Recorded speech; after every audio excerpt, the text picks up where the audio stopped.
Oke, saudaraku, memang kita harus menjadi saksi Tuhan. Semua kita adalah saksi-saksi Tuhan. Semua kita, saudaraku, harus ikut dalam penggenapan perintah agung. Inilah firman Tuhan, saudara, pada minggu yang lalu.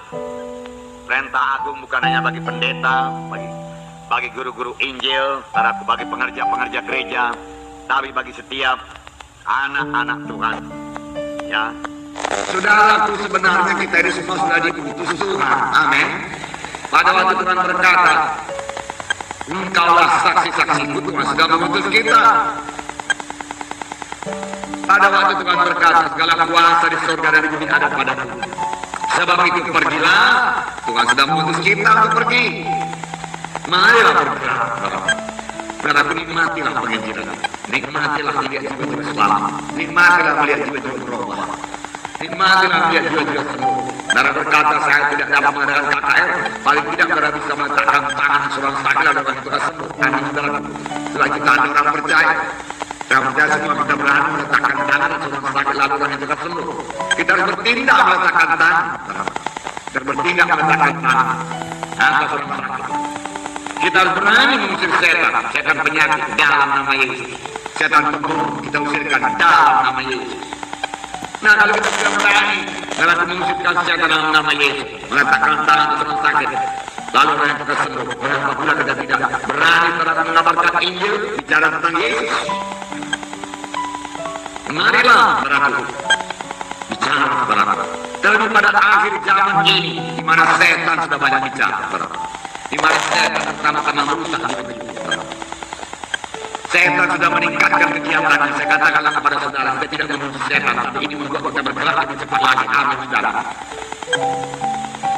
Saudaraku, banyak dosa-dosa yang sekarang ini saya dengar. Pada waktu saya pemuda belum pernah saya dengar. Nggak ngerti saya.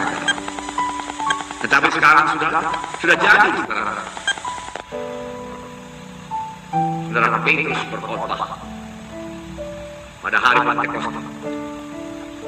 3.000 orang bertobat. Petrus bisa diam aja, saudara. Petrus bisa pikir, orang-orang ini tegak pengkop ini semua. Tuhan Yesus saja nggak mau dia dengar, apalagi aku. Dia bisa berpikir begitu, saudara. Nah, pelayanan Tuhan itu nggak pernah orang jauh 3.000 orang bertobat. Petrus telah berkhotbah. Dalam kisah 2 ayat 36, begini banyak khotbahnya, saudaraku. Saya baca 36. Jadi seluruh kaum Israel harus tahu dengan pasti, dia katakan, bahwa Allah telah membuat Yesus yang kamu salibkan itu menjadi Tuhan dan Kristus. Dengan mereka mendengar hal itu, hati mereka sangat terharu. Lalu mereka bertanya kepada Petrus dan rasul-rasul yang lain, apakah harus kami berbuat, saudara-saudara? Dia, kalau menurut pikiran manusia, saudaraku, nggak akan mungkinlah hati mereka itu terharu. Ya, nggak mungkin. Sedangkan Tuhan Yesus saja saudara nggak didengar. Bagaimana mungkin mereka terharu? Mereka begitu keras kami, saudara. Orang-orang Farisi, orang-orang Yahudi keras kami. Saya firman Tuhan berkata, ketika mereka mendengar hal itu, hati mereka sangat terharu. Roh Kudus sudah bekerja, saudara, di luar daripada pikiran kita. Kita pikir mudah-mudahan nggak mungkin lah orang Islam. Begini jahatnya ini. Nggak mau dia dari dulu nggak mau dengarkan Injil Tuhan. Mana mau dia selamat? Saudara, datang dengan kasih Tuhan berkata, firman Tuhan, hatinya terharu, bergerak, terbuka hati, Injil Tuhan. Lalu mereka bertanya kepada Petrus, apa yang harus kami perbuat? Saudara-saudara, jawab Petrus kepada mereka, bertaubatlah dan hendaklah kamu masing-masing memberi diri dibaptis dalam nama Yesus Kristus untuk pengampunan dosa, maka kamu akan menerima karunia Roh Kudus. Kemudian ada 41. Orang-orang yang menerima perkataannya itu memberi diri dibaptis, dan pada hari itu jumlah mereka bertambah kira-kira 3.000 jiwa. Mereka bertekun dalam pengajaran rasul-rasul dan dalam persekutuan. Berubah mereka itu mau dengar pengajaran rasul-rasul. Selama ini dia nggak mau dengar, ini kepingin dia dengar. Dan firman Tuhan berkata, yang mereka selalu berkumpul untuk memecahkan roti dan untuk berdoa. Dan mereka terus belajar. 3.000 orang. Training terus, saudara. Baptisan terus, saudara. Anak saudara. Satu perkara baru bagi mereka. Baru bagi Petrus. tapi semalam pimpinan Roh Kudus. Ini disebabkan pada waktu Petrus mulai bertindak berani. Seterusnya dengan gerakan Roh Kudus, pimpinan Roh Kudus dalam dia bicara dengan tegas, tidak mengambil hati apa. Filipus bersaksi kepada sida-sida, saudara, dan sida-sida berhormat, sida-sida pula dengan sukacita, dan Roh Kudus sangat bersukacita mengangkat Filipus. Ayat 26 kemudian berkatalah seorang malaikat Tuhan kepada Filipus, katanya, bangunlah dan berangkatlah ke sebelah selatan melalui jalan yang turun dari Yerusalem ke Gaza. Jalan itu jalan yang sunyi. Lalu berangkatlah Filipus, berangkat pergi. Tidak banyak cerita. Filipus lagi melayani Samaria ini, banyak juga selamat. Dan malaikat Tuhan berkata, pergilah ke jalan lurus, jalan sunyi. Tuhan, apa pula jalan sunyi Tuhan? Sini banyak juga jiwa sudah ke jalan sunyi Tuhan.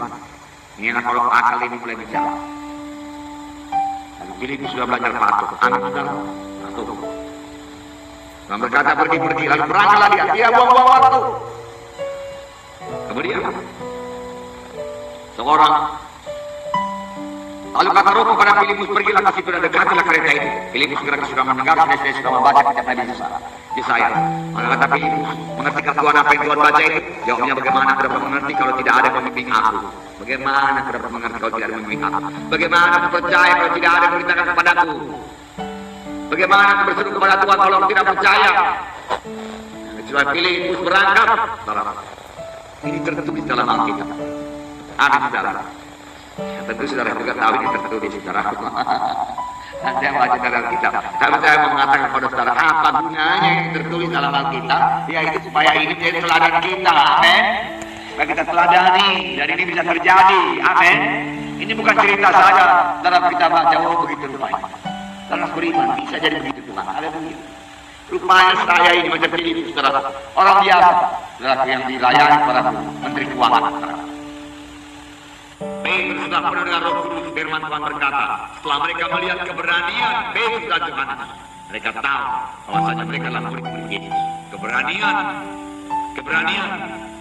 Anak-anak Tuhan harus berani menyaksikan Tuhan, berani menangani jiwa-jiwa ke gereja. Anak saudaraku, berani